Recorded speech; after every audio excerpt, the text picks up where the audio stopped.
నమస్తే, తెలుగు రాజ్యంకి స్వాగతం. నేను మీ సంధ్య. ఏపీ పాలిటిక్స్లో ఏపీ సీఎం, డిప్యూటీ సీఎం, తర్వాత ప్రతిపక్ష నేత ఆ హోదా ఇవ్వచ్చు ఎవరితో పక్కన పెడితే వైఎస్ఆర్సీపీ అధినేత జగన్మోహన్ రెడ్డి గారి గురించి, ఈ ముగ్గురు గురించి తర్వాత పెద్ద ఎత్తున ఈ మధ్యకాలంలో చర్చ ఎవరి మీదన్నా జరిగింది అని అంటే ఏపీ డిప్యూటీ స్పీకర్ రఘురామకృష్ణరాజు గారి గురించే జరిగింది. ఈ నేపథ్యంలో ఆకివీడు ఘటన టెంపుల్కి సంబంధించి ఆయన తీసుకున్న స్టెప్, దానికి సంబంధించి ఎదురైన కేసులు, దాన్ని వీడి ఆయన అడిగేసిన విధానం, ఇదంతా చూసాము. ఈ నేపథ్యంలో ఒక స్వచ్ఛంద సంస్థను త్వరలో తీసుకురాబోతున్నానంటూ గతంలో మనకి ఇచ్చిన ఇంటర్వ్యూలో కూడా ఆయన చెప్పడం జరిగింది. ఈ నేపథ్యంలో ఆయన ఒక స్వచ్ఛంద సంస్థను రిజిస్టర్ చేశారు. స్వచ్ఛంద సంస్థను రిజిస్టర్ చేస్తే తప్పలేదు, కానీ ఆ రిజిస్టర్ వెనక ఏ మతలబు ఉంది అన్న చర్చ ఇప్పుడు పెద్ద ఎత్తున జరుగుతుంది. డీటెయిల్స్లోకి వెళ్ళే ప్రయత్నం చేద్దాం. చరిత్రకారులు, సినీ రాజకీయ విశ్లేషకులు చిలక శ్రీకాంత్ గారు మనతో ఉన్నారు. ఆయన మాటలు. శ్రీకాంత్ గారు నమస్తే. నమస్కారం సంజయ్. ఉన్నట్టుండి ఎందుకు ఈ వాదం ఎత్తుకున్నారు అన్నదానికి ఆయన చాలా లాజిక్గా మనకి ఆన్సర్ ఇచ్చారు. నా ప్రాంతంలో ఉన్న సమస్య నా దృష్టికి వచ్చింది, నేను రియాక్ట్ అయ్యాను, దానికి ఎందుకు చిలువల పలువలు చేస్తున్నారంటే ఆయన చెప్పారు. బట్ ఇప్పుడు చూస్తే స్వచ్ఛంద సంస్థను రిజిస్టర్ చేశారు. పేరు చూస్తే మరి స్వచ్ఛంద సంస్థకు పెట్టాల్సిన పేర్లా అయితే అనిపించట్లేదు. ఒక్కసారి ఆ స్వచ్ఛంద సంస్థ పేరు, రఘురామకృష్ణరాజు గారి నెక్స్ట్ స్టెప్ ఎక్కడికో దారి తీయబోతుందన్న గుసగుసలు వినిపిస్తున్నాయి. మీ విశ్లేషణ. తమిళనాడులో విజయం సాధించినటువంటి విజయ్ పార్టీ పేరేంటి? టీవీకి తమిళ కళజ కళగం. ఓకే. తెలుగు వీర లేవరా TVL పార్టీ. సౌండింగ్ చాలా దగ్గరగా ఉంది, చూసారా? తెలుగు వీర లేవర పార్టీయా, తెలుగు వీర లేవ స్వచ్ఛంద సంస్థ ప్రస్తుతానికి డిసైడ్ చేసాం అనుకోండి. నేను చెప్పాను వాళ్ళు అనుకుంటే నేనేం చేస్తాను అని అంటారు. మనం నిర్ణయించలే, కానీ సౌండింగ్ దగ్గరగా ఉంది. ఒక టీవీకి TVL సౌండింగ్ రిథమిక్ గా చాలా దగ్గరగా, సక్సెస్ఫుల్ సౌండింగ్ కి చాలా దగ్గరగా ఉంది కదా. అలా ఎవరు విన్నా మొదట ప్రతి ఒక్కరికి వచ్చిన ఆలోచన అయితే అదే. కానీ రఘురామకృష్ణరాజు గారు చాలా అద్వితీయమైనటువంటి ఒక సమాధానం ఇచ్చారు. అదేమిటంటే కొన్ని సమస్యలకు సంబంధించి ఆ సమస్యల్ని పరిష్కరించడానికి ఏదైనా స్వచ్ఛంద సేవా సంస్థ ఉంటే బాగుంటుంది. ప్రతిదీ వ్యక్తిగత పరిధిలోనో లేకపోతే రాజకీయపరమైనటువంటి పరిధిలోనో వాటికి పరిష్కారాలు చూపలేం, కాబట్టి దానికి ఒక వేదిక అవసరం. ఆ వేదిక కోసం నేను తెలుగు వీర లేవరా స్థాపించానని వారు సెలవిచ్చారు. సంతోషం, స్వాగతిద్దాం. కాకపోతే ఏ క్షత్రియ సామాజిక వర్గం నుంచి ముఖ్యమంత్రి కావాలనో కాకూడదనో ఉండదా? క్షత్రియ సామాజిక వర్గానికి కొత్త ఎజెండానా? మనం మాట్లాడుకుందాం. ఇప్పుడు గతంలో మీరు పేరు విన్నారో లేదో నాకు తెలియదు, పెన్మత్స సాంబశివరాజు గారు అని ఒక కాంగ్రెస్ రాజకీయాల్లో ఒక దిగ్గజ నేత. సతివాడ అని ఒక నియోజకవర్గం ఉండేది ఉమ్మడి విజయనగరం జిల్లాలో. ఆయన పక్క నియోజకవర్గం నుంచి ఈ నియోజకవర్గం అన్నీ కలిపి ఆయన దాదాపు 9 ఎన్నికలలో పోటీ చేస్తే 7 పర్యాయాలు గెలుపొందినటువంటి నేత. వరుసగా 5 సార్లు 6 సార్లు గెలిచారు ఆయన. ఎక్కడ ఎప్పుడు కాంగ్రెస్ పార్టీకి సంబంధించి ముఖ్యమంత్రి పదవి కోసం, ఆయన స్వాతంత్ర సమరయోధుడు కూడా సాంబశివరాజు గారు, పదవి కోసం పరిగణలోకి తీసుకునేటప్పుడు ఎవరికైనా మనం కేటాయించవచ్చు ముఖ్యమంత్రిగా ఈ స్థాయి వ్యక్తిని, ఎటువంటి స్వార్థం లేనటువంటి సేవాపూరితమైనటువంటి అంకితభావం కలిగినటువంటి ఒక ప్రజానాయకుడికి ఇద్దాం అనుకున్నప్పుడల్లా మా చిన్నతనం నుంచి పెద్దవాళ్ళ దగ్గర మేము సాంబశివరాజు గారి పేరు వినేవాళ్ళం. మేము చాలా పెద్దవాళ్ళు, మా వాళ్ళు సాంబశివరాజు గారి పేరు ప్రస్తావనకు వచ్చేది. ఈసారి అయినా అంత పెద్ద ఆయన రాజుగారికి ఇస్తారో ఎవరో చూద్దామంటే ఎప్పుడు పెన్మత్స సాంబశివరాజు గారికి అవకాశం వచ్చేది కాదు. మరి క్షత్రియ సామాజిక వర్గంలో ఉంటుంది. తెలుగుదేశం అని అనుకుందాం కాసేపు. ఇది నేను కాంగ్రెస్ గురించి మాట్లాడి తెలుగుదేశం పార్టీకి వచ్చేటప్పటికి చంద్రబాబు నాయుడు గారు భారత ప్రధాని అయితే గీతే, ఇప్పుడు గతంలోనే ఒకసారి ఆయన భారత ప్రధాని అయ్యేటటువంటి అవకాశం ఒకసారి వచ్చింది. దేవేగౌడ గారు, ఐకాయ్ గుజరాల్ గారు ఆ సమయంలో చంద్రబాబు నాయుడు గారు భారత ప్రధానిగా ఆయనని బాధ్యతలు స్వీకరించమని కోరినప్పుడు ఆయన సున్నితంగా తిరస్కరించిన విషయం చాలా కొద్ది మందికి తెలుసు. ఆ సమయంలో చంద్రబాబు నాయుడు గారు భారత ప్రధాని అయితే తెలుగుదేశం పార్టీలో ముఖ్యమంత్రి స్థాయి ఎవరికి ఉందని ఒక చర్చ జరిగింది. చంద్రబాబు నాయుడు గారి సామాజిక వర్గం కాకుండా మరొకరికి అవకాశం ఇస్తే ఎట్లా ఉంటుందంటే అశోక్ గజపతి రాజు గారి పేరు ప్రముఖంగా అప్పుడు ప్రస్తావనలోకి వచ్చింది. క్షత్రియ సామాజిక పాపం 2 సార్లు బాబు గారు ఇటు ప్రధాని అంటే అశోక్ గజపతి రాజు గారు ఇక్కడ ముఖ్యమంత్రి అయ్యేవారు. క్షత్రియ సామాజిక వర్గం చాలా సంతసించేది. కాంగ్రెస్ పార్టీలో ఎప్పుడూ వాళ్ళు క్షత్రియుల గురించి ఆలోచించలేదు. ఆలోచించి ఉన్నట్లయితే సాంబశివరాజు గారు అక్కడ అయ్యేవారు. చాలా మంది దిగ్గజాలు దశాబ్దాల తరబడి రాజకీయాలు శాసించినటువంటి వాళ్ళు క్షత్రియ సామాజిక వర్గంలో మనం పశ్చిమ గోదావరి జిల్లాకు వెళితే కనిపిస్తారు.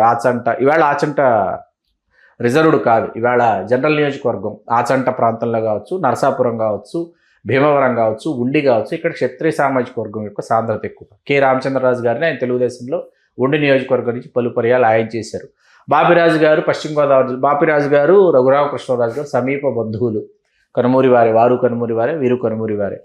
బాపిరాజు గారు పశ్చిమ గోదావరి జిల్లా నుంచి కృష్ణా జిల్లా, పశ్చిమ గోదావరి జిల్లా నుంచి ఏలూరులోకి వెళ్ళాలంటే ఏలూరు నుంచి కైకలూరులోకి అటువైపు నుంచి వచ్చేసేయచ్చు. కైకలూరు నియోజకవర్గానికి వచ్చి అక్కడ ఆయన పోటీ చేస్తూ గెలుస్తూ ఆయన రాష్ట్ర మంత్రి అవటం, అక్కడి నుంచి నరసాపురం లోక్సభ సభ్యుడు అవటం, 2 పర్యాయాలు టీటీడీ చైర్మన్ అవటం, ఇవన్నీ బాపిరాజు గారి ప్రయాణంలో ఇవి కనిపిస్తాయి.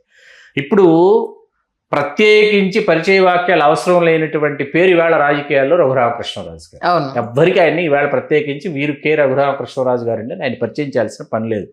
వారి నడకతో కావచ్చు, వ్యవహార శైలితో కావచ్చు, మాట తీరుతో కావచ్చు, వారి యొక్క అద్వితీయమైనటువంటి మేధోపరమైనటువంటి వాదనాపటిమతో కావచ్చు, రఘురామకృష్ణరాజు గారు ఇవాళ అందరినీ అప్రతిభుల్ని చేస్తున్నటువంటి విషయం మనకు తెలుసు. అవును. కాబట్టి వారిని ఎవరు నొప్పించారో వారి మనసు, వారిని ఎవరు కష్టపెట్టారో, వారు ఏ విషయానికి ఎందుకు వారు తనలో తాను మదన పడుతున్నారో మనకైతే వారు చెప్పేంత వరకు తెలియదు. ఎందుకంటే చిన్న లాజిక్ సార్, ఇప్పుడు ఈ స్పీకర్ కూర్చోబెడితే జగన్మోహన్ రెడ్డి అధ్యక్ష అని ఈయన ముందు అనకపోతారా అని ఒక ఎక్స్పెక్టేషన్ ఉండేది.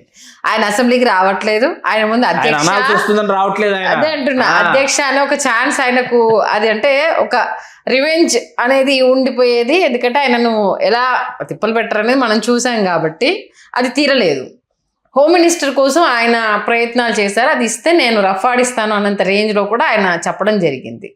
అటువైపుగా కూడా కొన్ని అడుగులు పడ్డాయి, అధిష్టానము అడుగు వేయనీయలేదు. నాకెంతో చేయాలని ఉంది, కట్టేస్తున్నారు అన్న అంశాన్ని ఆయన ఎప్పటికప్పుడు ఆయన చేష్టలా లేకపోతే ఆయన మాట్లాడే విధానం ద్వారానే ఆయన అభిమానించే వాళ్ళు ఎప్పటికప్పుడు దాన్ని బహిర్గతం చేస్తూనే ఉన్నారు. కాబట్టి ఆల్టర్నేట్ అడుగులు వేయడంలో తప్పే ఉంటుంది. తప్పే కాదు, ఎందుకంటే దీని వెనకాల భాజపా పెద్దలు ఉన్నారా లేదా అన్నది కూడా మనం ఒకసారి ఆలోచించాలి. ఖచ్చితంగా అంటే హిందుత్వ ఎజెండా ఎత్తుకున్నంత మాత్రాన వాళ్ళు ఉంటారు అని అనుకోవడానికి ఎక్కడ వరకు ఛాన్స్ ఉంటుంది, అది కూడా మనం ఆలోచించాల్సి ఉంటుంది కదా. ఏంటంటే నేను మీరు అది హిందుత్వ ఎజెండాగా ఎందుకు చూస్తున్నారు, ఒక టెంపుల్ జీర్ణావస్థకి వెళ్ళిపోయింది, నా దృష్టికి వచ్చింది, నేను అడుగు వేస్తున్నా, కేవలం అక్కడితోటే ఆగను, దీనికి ఒక వేదిక ఉంటే బాగుంటుంది, ఇలాంటి వాటి అన్నింటి మీద నేను యాక్షన్ తీసుకోవడానికి సిద్ధమవుతున్నాను అంటూ అని చెప్పడం జరిగింది కదా. దానికి ఇప్పుడు అంటే టీవీఎల్ పార్టీ అనేసానంటే సింక్ అయ్యింది అంటూ ఊహాగానాలు మనం ఎన్ని రచించుకుంటే అన్ని వస్తూనే ఉంటాయి. అంటే మీ ఉద్దేశం ప్రకారం ఏమనుకుంటున్నారు, ఆయన అడుగు బయట వేసే అవకాశం ఉంది అని అనుకుంటున్నారా? ఆయన నేనే బాస్, నాకెవరు బాస్ లేరని కుండ బద్దలు కొట్టేస్తారు. మన విషయం మనకి ఇంటర్వ్యూలో చాలా క్లియర్ గా చెప్పేశారు కాబట్టి దాని రాజకీయపరమైనటువంటి వేదికగా కూడా ఆయన సిద్ధం చేస్తారని మనం ఆశించవచ్చు. ఓకే, కొట్టిపారేయడానికి వీల్లేదు. ఎంతవరకు సక్సెస్ అవుతారని అనుకోవాలి?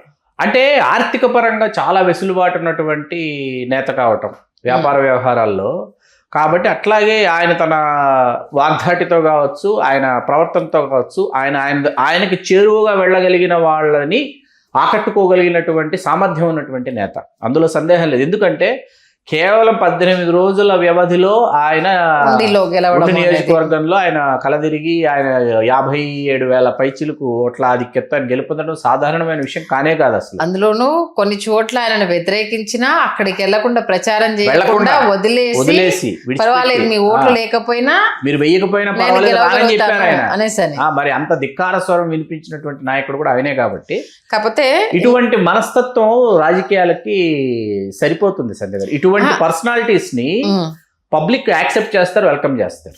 మనం ఇందాక వేరే అంటే కాపు సామాజిక వర్గానికి వచ్చినప్పుడు మన చౌదరి కమ్మ సామాజిక వర్గానికి వచ్చినప్పుడు ఒక విశ్లేషణ చేశారు. రాజకీయాల్లో ఒక సామాజిక వర్గం కాపు కాస్తేనే ఎప్పుడు లీడర్ అవ్వరు, అది ఏ పార్టీకైనా సంబంధించి.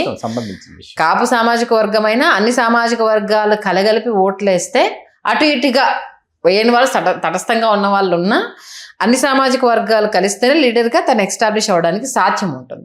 బట్ ఇలా నాకు ఎస్సీ ఎస్టీలు వేయకపోయినా పర్వాలేదు అని అనుకున్నప్పుడు యాజ్ ఎ పొలిటీషియన్ ఎలా సక్సెస్ అవుతారు? అంటే దానిని ఇంకా రాజకీయ పార్టీగా రూపుదాల్చలేదు కాబట్టి దాని గురించి తర్వాత మాట్లాడుకుందాం మనం. ఎందుకంటే శ్రీకాకుళం జిల్లా నుంచి మొదలు పెడితే చిత్తూరు జిల్లా వరకు, ఎండ్ ఆఫ్ ద ఆంధ్రప్రదేశ్ వరకు ప్రతి నియోజకవర్గంలో తక్కువలో తక్కువ 40 నుంచి 50 వేలు దళిత సోదరుల యొక్క సోదరిమణుల యొక్క ఓట్లు స్పష్టంగా ఉన్నాయి. 2 లక్షల పైచిలకు ఓటర్లు ఉన్నటువంటి 2 లక్షలు, 2,40,000, 2,70,000, 2,60,000 ఎన్ని ఓట్లు ఉన్నప్పటికీ 50,000 ఓట్లు, 40 నుంచి 50,000 ఓట్లు దళిత సోదరిమణుల యొక్క ఓట్లు ప్రతి నియోజకవర్గంలో నిర్ణయాత్మక పాత్ర పోషిస్తున్నాయి. It's very clear. మొత్తానికి తెలుగు వీర లేవరా టీవీ ఎల్ దీక్షభూని సాగర పార్టీ అయితే టీవీఎల్, స్వచ్ఛంద సంస్థ అయితే తెలుగు వీర లేవరా స్వచ్ఛంద సంస్థ.